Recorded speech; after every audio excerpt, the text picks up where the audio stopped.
What up guys, it's Zach again. In this video it's going to be the top 5 budget JDM sport car builds or car platforms that you could start on as beginners.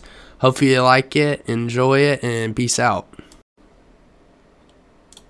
Alright, so the first car, in my opinion, that's the best type of beginner car would be, of course, the 350Z. Preferably the 03 to 04, since that's the DE version. The HR is the better version, but they're more expensive. And again, this is beginner cars, so definitely I would go with 03 to 04. The 05 and 06 is your rev up, or not, yeah, your rev up, which I've heard is not that good. So in this next clip is going to be some videos. Go ahead.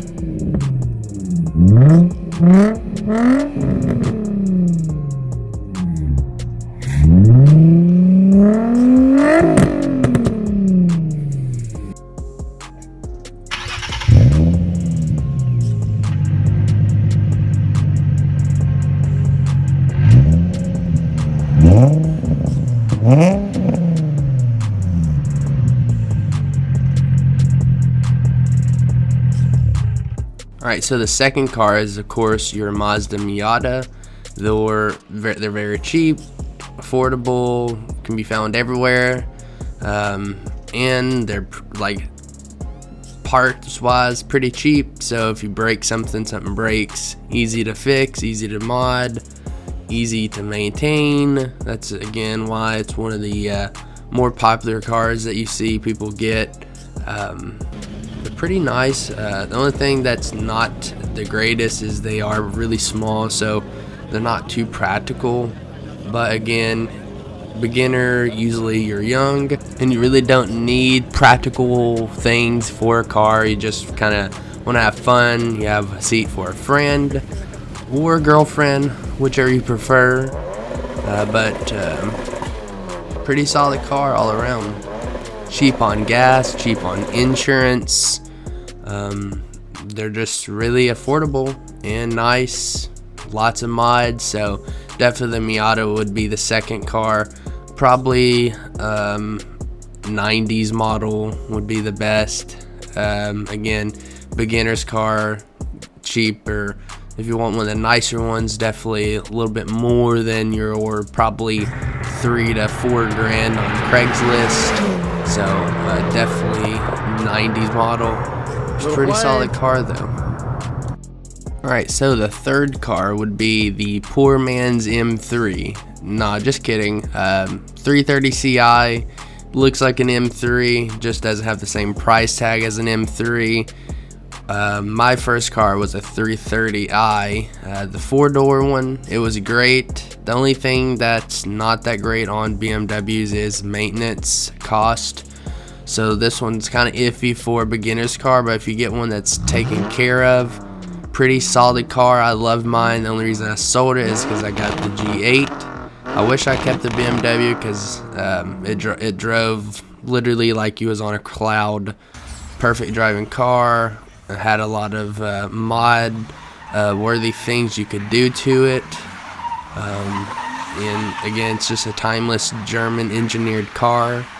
So definitely the 330 Ci would be up there, like a 2002 to 2005, like the facelift ones, because the 2001s, 2001s, those have the ugliest front ends of a car that I've ever seen. But like a 2002, that's what I had in the sedan version.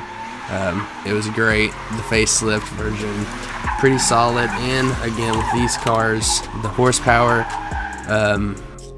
is not the most, but you're a beginner, so you don't need all the power in the world. Google says 228 horsepower, probably around 180, 190 actually horsepower in a car that you just pretty much start driving is more than enough that you need. So this car is definitely a top 5 beginners car in my opinion. like I said, I might be missing one, but the BMW 330 Ci, or if you want the sedan version, just a 330i, definitely would recommend.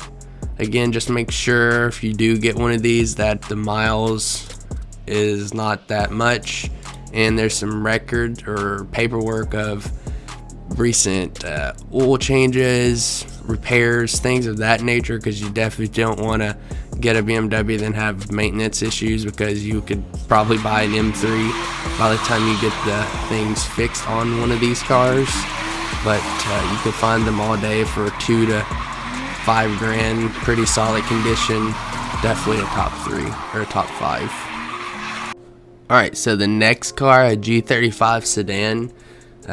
Really nice car, honestly. I need a daily, and one of these have been in the cars that I've looked at, or G37, but there's a little bit more expensive. The G35 is a lot cheaper.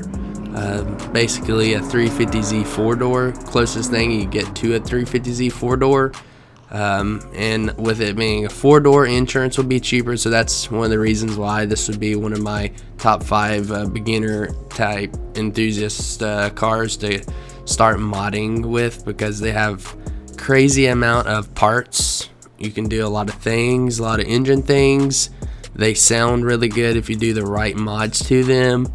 Wheels, there's all kinds of wheels to do, hoods, bumpers, spoilers, all kinds of stuff, or wings, headlights, taillights, and the thing with the sedan, you can have all your friends with you too, so that's nice. You can't, like with a G35, which is also on this list just because they're basically a 350Z, and the 350Z is probably one of the best imports to get to mod. Anyways, the G35 Sedan horsepower, again, Google will be around the same as a 350Z, probably right at 300 or so, close to that, but I would say they're more around like 250 horsepower. Google can't be always right, and that's mostly like crank horsepower, not like wheel horsepower. So can't really go by Google too much. But on the G35 sedans, they're an Infiniti, basically the brother to Nissan. So parts from like a 350Z will fit on a G35. So parts are everywhere. Parts are pretty affordable. That's another reason why it's in the top 5 for beginner cars. They come automatic or stick shift, either one that you prefer. They're pretty light too for a 4-wheel car.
G35, it's a 3.5 liter V6, makes 306 horsepower, 268 torque.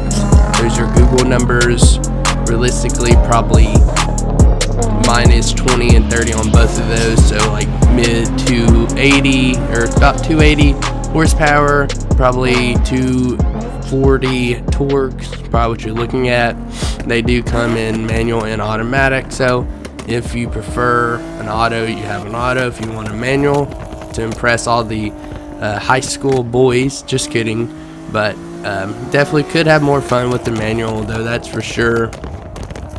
And you can do a lot with these cars, and like I said earlier, with these cars you can cross mod them, meaning like there's parts for the 350 that fits for the G, vice versa, which is really helpful when you're trying to find a part. And it's also a Nissan, so I know it's an Infiniti, but Nissan parts work, so parts are everywhere. Gas is good, reliability is great, and like I said, they look great. They sound great too. They're pretty quick for what they are, and you can find them all day for like $4 grand, which is pretty cheap for a first car.